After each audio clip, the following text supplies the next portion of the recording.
जय श्री कृष्णा। बहुत समय पहले एक राजा था।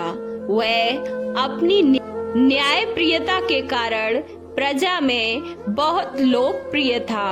एक बार वह अपने दरबार में ही बैठा हुआ था कि अचानक से उसके दिमाग में एक सवाल उभरा। सवाल था कि मनुष्य का मरने के बाद क्या होता है। इस अज्ञात सवाल के उत्तर पाने के लिए उस राजा ने अपने दरबार में सभी मंत्रियों से मशवरा किया। सभी लोग राजा की इस जिज्ञासा भरी समस्या से अत्यंत ही चिंतित हो उठे। काफी देर सोचने विचारने के बाद राजा ने यह निर्णय लिया कि मेरे पूरे राज्य में यह ढिढोरा पिटवा दिया जाए कि जो आदमी कब्र में मुर्दे के समान लेटकर रात भर कब्र में मरने के बाद होने वाली सभी क्रियाओं का हवाला देगा, उसे 500 सोने की मोहरें भेंट दी जाएंगी। राजा के आदेश अनुसार पूरे राज्य में यह ढिढोरा पिटवा दिया गया। अब समस्या आई कि अच्छा भला और जीवित व्यक्ति कोई क्यों मरने के लिए तैयार होगा। लेकिन राजा के आदेश अनुसार ऐसा एक व्यक्ति आखिरकार राज्य में मिल गया और वह व्यक्ति इस काम को करने के लिए तैयार भी हो गया, जो कि इतना कंजूस था कि वह सुख से न खाता पीता था और न ही सोता था। उसको राजा के पास पेश किया गया। अब राजा के आदेश अनुसार उसके लिए बढ़िया फूलों से सुसज्जित अर्थी बनाई गई। उसको उस पर लिटाकर बाकायदा एक मुर्दे की तरह श्वेत कफन से ढक दिया गया और उसे कब्रिस्तान ले जाया गया। घर से जाने पर रास्ते में एक फकीर ने उसका पीछा किया और उससे कहा कि अब तो तुम मरने ही जा रहे हो, घर में तुम अकेले हो, इतना धन तुम्हारे घर में ऐसे ही पड़ा रहेगा, मुझे तुम कुछ धन दे दो। लेकिन कंजूस के बार बार मना करने पर भी फकीर ने कंजूस का पीछा नहीं छोड़ा और बार बार कुछ मांगने की वह रट लगाए रहा।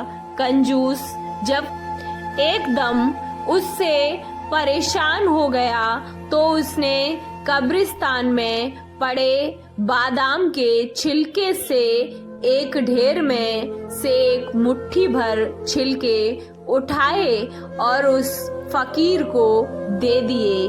बाद में कंजूस को एक कब्र में लिटा दिया गया और ऊपर से पूरी कब्र बंद कर दी गई।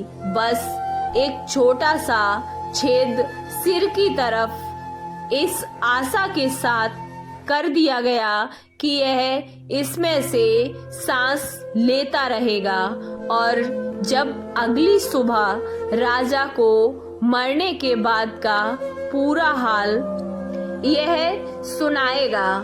सभी लोग कंजूस को उस कब्र में लिटाकर घर चले गए। रात हुई। रात होने पर एक सांप कब्र पर आया और छेद देखकर उसमें घुसने का उसने प्रयत्न करने लगा। यह देखकर कब्र में लेटे कंजूस की घबराहट का ठिकाना न रहा और वह अत्यंत ही घबराया हुआ था। सांप ने जैसे ही घुसने का प्रयत्न किया तो उस छेद में बादाम के छिलके आड़ बनकर आ गए। सुबह होते ही राजा के सभी नौकर बड़ी ही उत्सुकता, बड़ी ही जिज्ञासा के साथ कब्रिस्तान आए और जल्दी ही कब्र को खोदकर कंजूस को उन्होंने बाहर निकाला।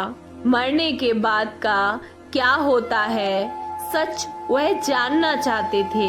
यह हाल सुनाने के लिए कंजूस को राजा के पास उन्होंने चलने को कहा। कंजूस ने राजा के नौकरों की बात को थोड़ा भी नहीं सुना।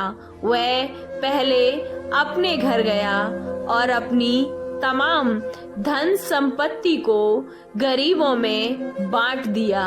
सब लोग कंजूस की अचानक से दान करने की इस दयालुता को देखकर अत्यंत ही आश्चर्यचकित थे, अत्यंत ही हैरानी में पड़ गए। उनके मन में कई सवाल उठने लगे। अंत में कंजूस को राजा के दरबार में पूरा हाल सुनाने के लिए राजा के सामने पेश किया गया। कंजूस ने बीती रात सांप व बादाम के छिलकों के संघर्ष की पूरी कहानी कह सुनाई और उसने कहा, महाराज, मरने के बाद सबसे ज्यादा दान ही काम आता है, अतः दान करना ही सब धर्मों में श्रेष्ठ है। आपको ये कहानी कैसी लगी? अच्छी लगी तो वीडियो को लाइक, चैनल को सब्सक्राइब करना ना भूलें और हाँ, दान पुण्य करते रहें। अंत समय में दान ही काम आता है। जय श्री कृष्णा, राधे राधे।